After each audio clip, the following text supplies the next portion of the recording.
కార్తీక సోమవారం 4వ సోమవారం కదండి, అందువలన పప్పు బచ్చల కూర ఎలా వండుకోవాలో చెప్తున్నాను చూడండి. బాగా మరిగిన నీటిలోని కొంచెం పప్పు వేసుకొని దాని తర్వాత బచ్చల కూర వేసి బాగా చిన్న ముక్కలుగా తరిగి వేసుకొని బచ్చల కూర వేసుకోవాలి. బచ్చల కూర వేసాక కోసిన టమాటీలు పచ్చిమిరపకాయలు వేసుకోవాలి. కానీ కార్తీక మాసం అని ఎల్లుల్లిపాయ నీరుల్లిపాయ వేయకూడదు, అందువల్ల మేము పచ్చిమిరపకాయలు టమాటీలు వేస్తున్నాం. లేకపోతే ఉల్లిపాయలు కూడా వేసుకోవచ్చు. వేసుకొని దానికి కొంచెం సరిపడినంత కారం వేసుకొని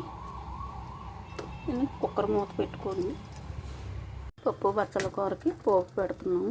ఎల్లుల్లిపాయలు వేసుకోకుండా పోపు పెట్టి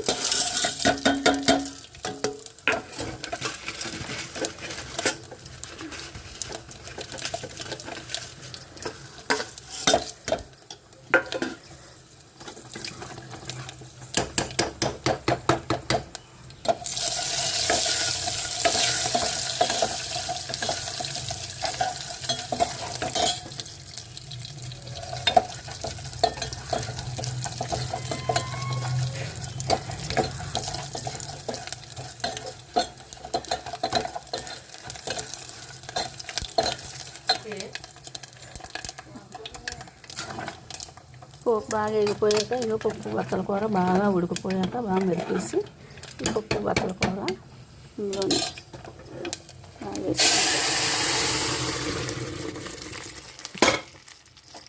పప్పు బచ్చల కూర రెడీ.